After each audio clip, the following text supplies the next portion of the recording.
Сәлем достар, қазір мен сіздерге қалай размер таңдау керек екенін көрсетемін.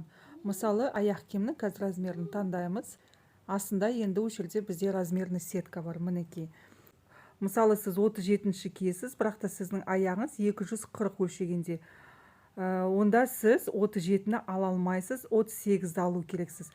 Мысалы, мен 38 киемін, бірақ та мен аяғым өлшеген кезде 245 болды. Сол кезде мен енді 39-ды таңдаймын.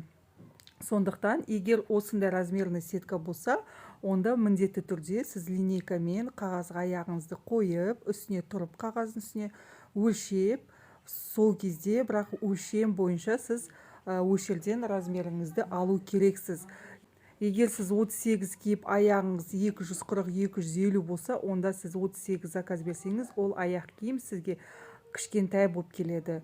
Кейбір кезде аяқ киімдердің ішіне кірген кезде мынандай размерный сетка болмайды, тек қана осы үстіндегі размерлер ғана болады. Астындағы өлшем болмаса, онда сіз кәдімгідей 38 кисеңіз 38 аласыз, 39 кисеңіз 39 аласыз.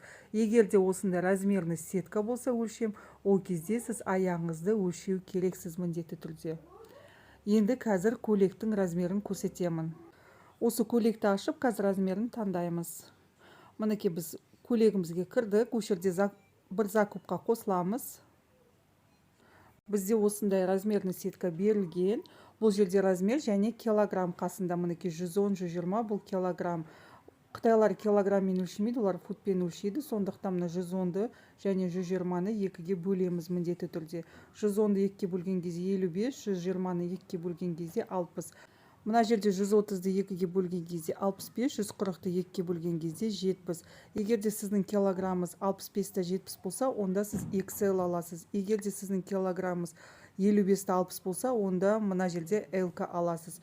Сөйтіп, өзіңіздің киім алған кезде осылай килограммын 2-ге бөліп өлшеп аласыз.